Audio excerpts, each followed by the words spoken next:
नमस्कार दोस्तों, मैं डॉक्टर सीमा पांडे, एक infertility and IVF specialist Azamgarh से। आज आप सबको वैलेंटाइन डे की बहुत सारी शुभकामनाएं देती हूँ। ईश्वर करे कि आपका जो जीवन है हस्बैंड वाइफ का वो बहुत सुखी और खुश गुजरे। तो दोस्तों, आज मैं पिछले 2 हफ्ते जिस टॉपिक पे बात कर रहे थे हम लोग वो मिस हो गया। मेरी कुछ व्यस्तताएं ऐसी आ गई थी। तो आज हम लोग फिर से रिकरेंट प्रेगनेंसी लॉस के बारे में बात करने जा रहे हैं। रिकरेंट प्रेगनेंसी लॉस का मतलब होता है कि गर्भ का बार बार खराब होना। आप प्रेग्नेंट होते हैं और आपको रिपीटेड मिसकैरेजेस होते हैं। उनको रिकरेंट प्रेगनेंसी लॉस तब कहते हैं जब लगातार कॉन्जिक्यूटिवली आपको 2 या उससे ज़्यादा मिसकैरेजेस होते हैं। और वो अधिकतर हम लोग जो बात कर रहे हैं वो फर्स्ट ट्राइमेस्टर के लॉसेस की पहले 3 महीने में गर्भ के जो नुकसान होता है उसके बारे में बात कर रहे हैं हम लोग। तो यहाँ पे मैं रिकैप करूँगी कि रिकरेंट प्रेगनेंसी लॉस की डेफिनेशन ये है कि जब आपको लगातार 2 या उससे ज़्यादा गर्भ का नुकसान होता है उसको हम रिकरेंट प्रेगनेंसी लॉस कहते हैं। 1% से कम महिलाओं में इसके चांसेस होते हैं होने के रिकरेंट प्रेगनेंसी लॉस के, और इसमें से अधिकतर 50 से 60% कारण इनका पता नहीं है। जो कारण पता है उनमें मैक्सिमम 60% रीज़न जेनेटिक होता है और वो क्रोमोसोम के नंबर्स में गड़बड़ी की वजह से होता है, जिसको हम एन्यूप्लॉइडीज कहते हैं। कुछ लोगों में क्रोमोसोम या जो जेनेटिक मटेरियल होता है उसके स्ट्रक्चर में गड़बड़ी होती है। एक क्रोमोसोम का कुछ हिस्सा एक्स्ट्रा हिस्सा दूसरे पे लग जाता है, दूसरे क्रोमोसोम में उसकी कमी हो जाती है, और जब ऐसे अंडे और बीज आपस में मिलते हैं तो वो जो गर्भ बनाते हैं उनके मिसकैरेज होने के चांसेस ज़्यादा होते हैं। इसको हम ट्रांसलोकेशन कहते हैं। और उसके अलावा कभी कभी हमारे यूट्रस में कुछ भगवान की दी हुई कमियां होती हैं, जैसे सेप्टेट यूट्रस होता है जिसमें यूट्रस पे यहाँ पे एक पर्दा बीच में पड़ा होता है जो कि मिसकैरेज कर सकता है। और उसके अलावा कुछ बीमारियां होती हैं जैसे फाइब्रॉयड हो गया, जो बच्चेदानी में गांठ है जो कि बच्चा रहने की जगह तक अगर आती है, या अगर आपको इन्फेक्शन हुआ, आपकी पहले सफाई हुई या डिलीवरी हुई उसके बाद इन्फेक्शन हो गया स्पेशली टीबी का, तो आपकी ये जो बच्चेदानी की कैविटी है जहाँ पे बच्चा रहता है ये पूरी तरह ब्लॉक हो जाती है जालों से, जिसको हम साइनिकिया कहते हैं या एशरमैन सिंड्रोम कहते हैं। उनकी वजह से रिकरेंट मिसकैरेजेस हो सकते हैं। उसके अलावा कुछ मेडिकल कंडीशंस हैं जिसमें ऑटो इम्यूनिटी, जब आपका शरीर आपका दुश्मन बन जाता है उसको हम ऑटो इम्यून डिजीजेस कहते हैं, उसमें मिसकैरेज होने के चांसेस होते हैं। डायबिटीज़ मेलाइटिस एक ऐसी बीमारी है जिसमें हमको मिसकैरेज होने के चांसेस होते हैं। कुछ हेरिडिटरी थ्रोम्बोफिलियाज हैं जिसमें हमको रिकरेंट मिसकैरेज होने के चांसेस होते हैं। उनके अलावा कुछ एंडोक्रिनोपैथीज हैं हमारी बॉडी में, हार्मोनल डिसबैलेंस जिसमें थायराइड टॉप पे है, प्रोलैक्टिन दूसरे नंबर पे है, और सबसे ऊपर है पॉलीसिस्टिक ओवेरियन सिंड्रोम या पीसीओ, पॉलीसिस्टिक ओवेरियन डिजीज, जिसके बारे में मैं अक्सर बात करती रहती हूँ, जो कि रिकरेंट प्रेगनेंसी लॉस दे सकता है।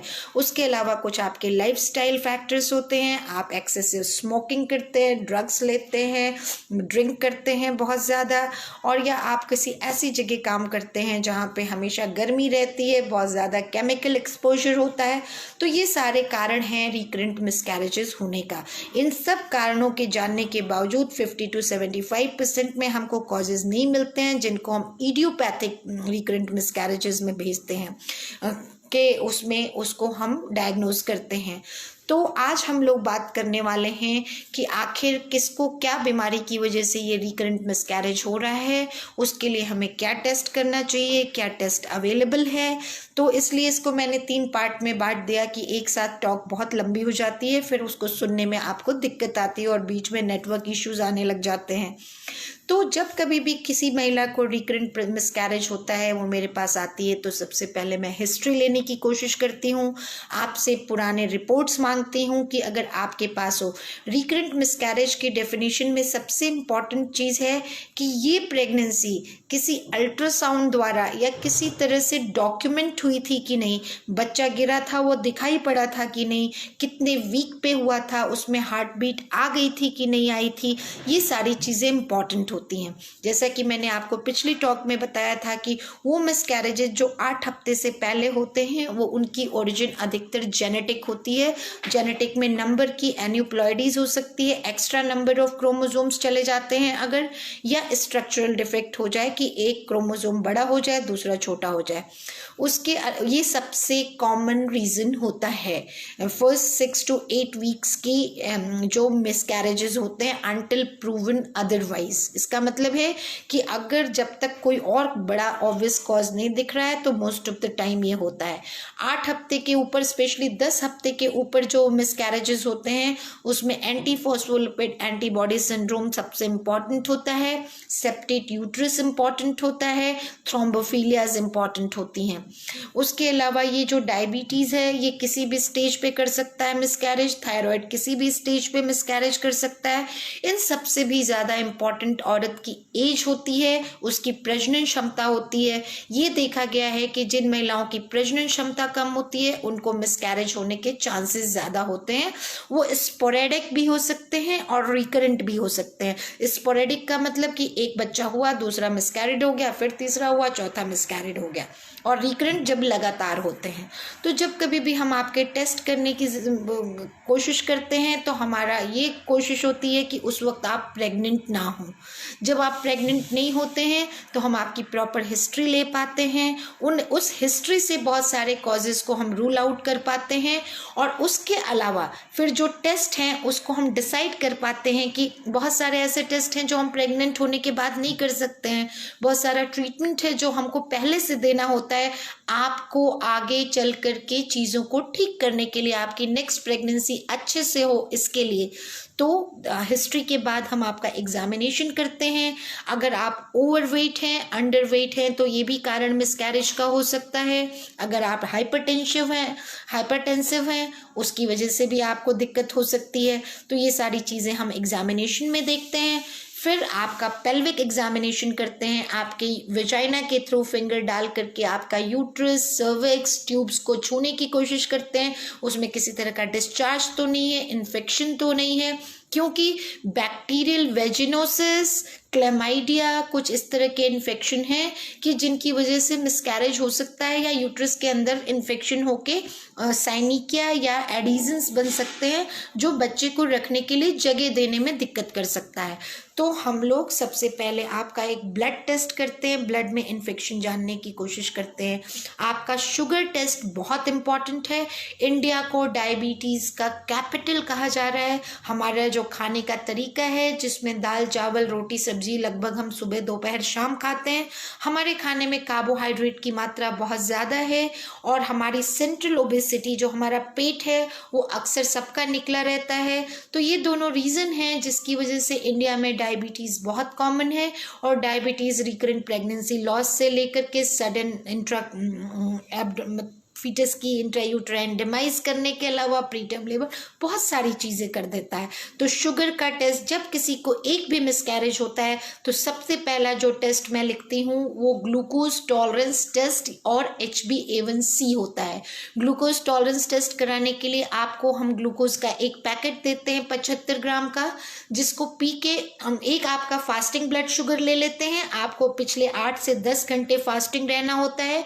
एक फास्टिंग शुगर लेने के बाद आपको 75 ग्राम ग्लूकोज पिलाते हैं। उस ग्लूकोज को पिलाने के बाद आधे आधे घंटे पे आपके 4 सैंपल्स लिए जाते हैं, जिससे ये पता चलता है कि आपकी बॉडी ग्लूकोज को कैसे टैकल कर रही है, कैसे हैंडल कर रही है, आपकी बॉडी में प्रॉपर सिग्नल मिल रहा है कि नहीं उसको यूटिलाइज करने का। और इस टेस्ट से डायबिटीज़ का पता तब चल जाता है जब बाकी उसका फ्रैंक प्रेजेंटेशन होने में अभी 5 साल तक होते हैं। सेम HbA1c होता है। उस टेस्ट में हम आपका जो शुगर मॉलिक्यूल है ये बॉडी में जाके अलग अलग जगहों पे चिपकता है। HB मतलब हीमोग्लोबिन, जिससे आपका कितना हीमोग्लोबिन है, आयरन है, आप कितना ब्लड है आपके अंदर, आप टेस्ट करते हैं, उस पर भी ये जाके चिपकता है। और ये आपका पिछले 3 हफ्ते से 3 महीने का शुगर बॉडी ने कैसे हैंडल किया, किस तरह कंट्रोल किया, इसके बारे में बताता है। तो सबसे इम्पॉर्टेंट टेस्ट जो मैं करती हूँ वो GTT और HbA1c है। उसके अलावा थायराइड का टेस्ट और प्रोलैक्टिन का टेस्ट बहुत ज़रूरी होता है। आजकल मैं आपकी प्रजनन क्षमता जानने की भी टेस्ट करने लगी हूँ। पहले फाइनेंशियल रीज़न से जो लोग यंग रहते थे उनके में मैं ये टेस्ट नहीं किया करती थी, AMH anti Mullerian hormone test. लेकिन ये देखा गया जब से ये नई स्टडी आई और ये मैंने खुद फील किया कि जिन लोग को रिकरेंट मिसकैरेज होता है उनकी प्रजनन क्षमता उनके उम्र के हिसाब से भी कम होती है। तो ये टेस्ट एक इम्पॉर्टेंट टेस्ट हो गया है और इसको अब मैं इस टेस्ट की लिस्ट में जोड़ दिया है मैंने। GTT, HbA1c, थायराइड, प्रोलैक्टिन के साथ AMH। उसके अलावा इन्फेक्शन यूरिन में जो होता है वो ऊपर जाता है, जो recurrent miscarriage, preterm labour, preterm deliveries करता है। तो urine routine microscopic urine cultural sensitivity हम लोग जरूर करते हैं। और जिन लोगों की मिसकैरेज 2 से ऊपर हो गए हैं, 8 से 10 हफ्ते के बीच में हुए हैं या 10 हफ्ते के बियॉन्ड हुए हैं, उनका एक test anti phospholipid antibody syndrome का टेस्ट एप्ला प्रोफाइल करती हूँ मैं। एंटी फॉस्फोलिपिड सिंड्रोम में आपकी बॉडी से जो आपका ये यूट्रस है इसकी दीवार पे कहीं पे आकर के प्लेसेंटा चिपकता है और आपके यूट्रस से खून की नली जाती है जो कि उस प्लेसेंटा को ब्लड देती है और वो ब्लड फिर कॉर्ड के थ्रू, जो नाल होती है बच्चे की, उसके थ्रू बच्चे के अंदर जाती है। तो कभी कभी उसमें छोटे छोटे थ्रोम्बस बन जाते हैं, क्लॉट्स बन जाते हैं, जिनकी वजह से ब्लड का फ्लो, प्लेसेंटा को अच्छे से ब्लड नहीं मिलता है और वो बच्चे को पूरा ब्लड नहीं देता है। तो अचानक आपका बच्चा एकदम बढ़िया से ग्रो कर रहा होता है, एक दिन अचानक आप जांच कराने आते हैं, अल्ट्रासाउंड आपके ऊपर रखा जाता है और आपके बच्चे की धड़कन गायब रहती है। तो इसको समझाने के लिए मैं कोशिश करती हूँ बोलने की कि जैसे बड़ों को हार्ट अटैक होता है वैसे ही बच्चे के अंदर हार्ट अटैक टाइप की चीज़ हो गई। तो एप्ला प्रोफाइल करना बहुत ज़रूरी होता है। तो इन लोगों का मैं एप्ला प्रोफाइल करती हूँ। ये एक महंगा टेस्ट है लेकिन करना पड़ता है। तो आप भले इसको स्टेप वाइज करें, लेकिन ये सारे टेस्ट जो मैं आज आपको बता रही हूँ, अगर आपकी डॉक्टर ने ये सलाह दी है तो इसको ज़रूर कराना चाहिए। थ्रोम्बोफीलिया एक इसी एप्ला की तरह की बीमारी होती है जिसमें आपका खून या तो जमता नहीं है या पूरा जम जाता है। तो वो थ्रोम्बोफीलिया एक इनहेरिटरी डिसऑर्डर होता है, इनहेरिटेड होता है, फैमिलीज़ में चलता है। तो उसकी ज़रूरत होती है, तो कभी कभी मैं उसको भी कराने की कोशिश करती हूँ। एक base line ultrasound, specially transvaginal ultrasound, बहुत सारी चीज़ों को एक साथ बता देता है। वो बता देता है कि आपके यूट्रस में कोई गांठ तो नहीं है, आपकी एंडोमेट्रियल कैविटी में कोई पॉलिप तो नहीं है, आपकी इसमें कोई फाइब्रॉइड तो नहीं है, कोई सेप्टेट यूट्रस तो नहीं है। एक अच्छा अल्ट्रासाउंड अगर ठीक से किया जाए तो सेप्टेट यूट्रस से लेके, गांठ से लेके, आपकी प्रजनन क्षमता का एंट्रल फॉलिकुलर काउंट, ये सारी चीज़ें वो वहीं का वहीं रूल आउट कर देता है। और बहुत सारे MRI, CT स्कैन, लैप्रोस्कोपी, ये सब करने से हम बच जाते हैं। तो मैं कोशिश करती हूँ कि MC के Day 2 को आपकी रिप्रोडक्टिव पोटेंशियल के लिए और MC के 13वें दिन आपकी बच्चेदानी की झिल्ली कैसा रिस्पॉन्स कर रही है। बच्चेदानी की झिल्ली कभी भी MC के दूसरे दिन अच्छे से नहीं दिखेगी क्योंकि वो शेड ऑफ हो रही होती है, गिर रही होती है। तो उसको देखने के लिए उसमें कहीं पे जाले तो नहीं लगे हैं, एडिजन तो नहीं है, वो ठीक से बढ़ रही है कि नहीं बढ़ रही है, ये सब देखने के लिए मैं 11वें से 13वें दिन आपका एक अल्ट्रासाउंड करती हूँ। उससे ये भी समझ में आता है, आपकी एक नेचुरल साइकिल फॉलिकुलर मॉनिटरिंग भी कर लेती हूँ, आपका अंडा ठीक से बढ़ रहा है, वो फूट रहा है और ये सारी चीज़ें नॉर्मल तरीके से चल रही हैं कि नहीं। उसके अलावा कभी कभी इसमें डाउटफुल लगता है, आपके पास प्लेन अल्ट्रासाउंड है तो हम लोग एक हिस्ट्रोसैल्पिंगोग्राम करते हैं, जो कि मेरी क्लिनिक में अल्ट्रासाउंड के द्वारा होता है। सोनोसैल्पिंगोग्राम वो आपको क्लियर कट आइडिया दे देता है कि ये यूट्रस के बीच में पर्दा तो नहीं है, तो वो भी जांच डॉक्टर लोग कराते हैं। उसके अलावा 2 या 2 से ऊपर जब मिसकैरेज हो जाता है, अगर मिसकैरिड विमेन मेरे पास आती हैं तो अगर वो अफोर्ड कर सकती हैं तो जो बच्चा मैं सफाई से निकालती हूँ उसकी कैरियोटाइपिंग या जेनेटिक टेस्टिंग कराती हूँ कि उसका जो क्रोमोसोमल स्ट्रक्चर था वो 46XX या 46XY ही था या उसमें कुछ गड़बड़ी थी। उससे मेरे ट्रीटमेंट में तो कोई बहुत फ़र्क नहीं पड़ता है, लेकिन ये समझ में आ जाता है और आपको एक तसल्ली हो जाती है कि अच्छा इस बच्चे में ये गड़बड़ी थी इसलिए ये ख़त्म हो गया, लेकिन 75% में कुछ भी नहीं मिलता है। तो तो उससे बेटर मैं दोनों हस्बैंड वाइफ का कैरियोटाइप टेस्ट कराती हूँ और उनके 46XX और 46XY ठीक से है कि नहीं ये जानने की ज़रूरत बहुत ज़्यादा होती है, क्योंकि मैंने आपको बताया कि क्रोमोसोमल एनॉमलीज दो होती हैं, एक स्ट्रक्चरल होती है, एक नंबर वाली होती है। जो ये स्ट्रक्चरल होती है जिसको हम ट्रांसलोकेशन कहते हैं, ये बाद में भी दिखाई पड़ती है, वो कैरी फॉरवर्ड होती है पेरेंट्स के पेरेंट्स में वगैरह वगैरह, तो वो आगे आएगी, तो आगे जाकर के वो हमारे ट्रीटमेंट में हेल्प करेगी, मोडालिटी ऑफ ट्रीटमेंट डिसाइड करने में हेल्प करेगी, मुझे आपको काउंसल करने में हेल्प करेगी। और इसके अलावा हम पुरुषों में सीमेन में स्पर्म डीएनए फ्रेगमेंटेशन टेस्ट होता है, वो करना रेकमेंडेड है अगर आपको रिकरेंट प्रेगनेंसी लॉस होता है। ये आपके जेनेटिक मटेरियल जो डीएनए है, जो आपका सब कुछ कैरी फॉरवर्ड करता है आपके लक्षण को आपके बच्चे में, उसमें बहुत ज़्यादा टूट फूट होने से उसके अंदर बहुत सारे केमिकल्स निकलते हैं जिनको हम ROS या रिएक्टिव ऑक्सीजन स्पीसीज कहते हैं, और उसकी मात्रा 25% या 30% से ऊपर अगर आपके सीमेन सैंपल में होती है तो वो भी एक कारण होता है रिकरेंट मिसकैरेज होने का। तो अगर वो आपका 50% 60% आता है तो वो बेसिकली लाइफस्टाइल रिलेटेड होता है। तो हम आपको प्रेगनेंसी अभी ना करने की सलाह देके आपको कुछ लाइफस्टाइल मॉडिफिकेशन करने की सलाह देते हैं और उसके बाद ही आपको प्रेगनेंसी प्लान करने की कोशिश करते हैं। तो ये था शॉर्ट में हमें क्या टेस्ट करना चाहिए। तो जब कभी भी कोई महिला आती है एंटीफॉस्फोलिपिड सिंड्रोम या एप्ला प्रोफाइल के साथ साथ हिस्ट्री में अगर आपके 3 या 3 से ज़्यादा मिसकैरेजेस 8 हफ्ते के नीचे हुए हैं, और तो उसके साथ हम एप्ला प्रोफाइल करते हैं। एप्ला प्रोफाइल में एंटीबॉडीज़ होती हैं, ल्यूपस एंटीकोआगुलेंट होता है, कई सारे टेस्ट होते हैं। अगर उनमें से एक भी मार्कर पॉजिटिव आता है और उसके साथ आपको हिस्ट्री है 3 या उससे ज़्यादा मिसकैरेज की, तो नेक्स्ट ये टेस्ट हम दोबारा 3 मंथ्स पे रिपीट करते हैं। अगर वो पॉजिटिव आता है तो हम आपको एस्पिरिन नाम की दवा और फॉलिक एसिड पे प्रेगनेंसी से पहले 3 महीने तक रखते हैं, और प्रेगनेंसी आने के बाद एस्पिरिन के साथ आपके दवाओं में एक पेट में लगने वाला low molecular weight heparin injection जुड़ जाता है, जो कि लगभग 8 महीने तक रोज लगाया जाता है, जिससे कि बच्चे की जो खून की नलियां हैं, जो प्लेसेंटा को मिल रहा है ब्लड, वो आबाद गति से मिलता रहे और आपका बच्चा अच्छे से ग्रो करता रहे। तो ये इम्पोर्टेंस है। थ्रोम्बोफीलिया में भी सेम करते हैं, लेकिन सारे थ्रोम्बोफीलियाज के लिए हमारे पास जांच नहीं है, सबकी दवाई नहीं है, और ये दवाई सेम है जो एप्ला के लिए है।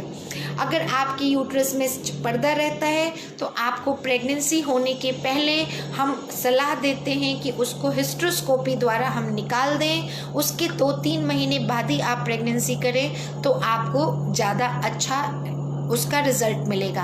अगर आपके अंदर फाइब्रॉइड है उसको भी हम निकालते हैं सर्जरी करके, तो 3 to 4 मंथ्स का गैप देते हैं, उसके बाद आपको प्रेग्नेंट होने की सलाह देते हैं। अगर आपके अंदर सेक्सुअली ट्रांसमिटेड डिजीज़ेस हैं, PID है, तो उसको पहले हम ट्रीट करते हैं और उसके बाद आपको प्रेग्नेंट होने की सलाह देते हैं। आपको थायराइड है तो थायराइड को कंट्रोल करना है। शुगर का कंट्रोल आपको अपने लाइफस्टाइल में बहुत सारे परिवर्तन करने होते हैं। उन सारे परिवर्तनों के साथ जब आपका glucose tolerance test GTT normal आ जाता है, आपका HbA1c 6 या उससे नीचे रहता है, तब हम आपको प्रेगनेंसी की सलाह देते हैं।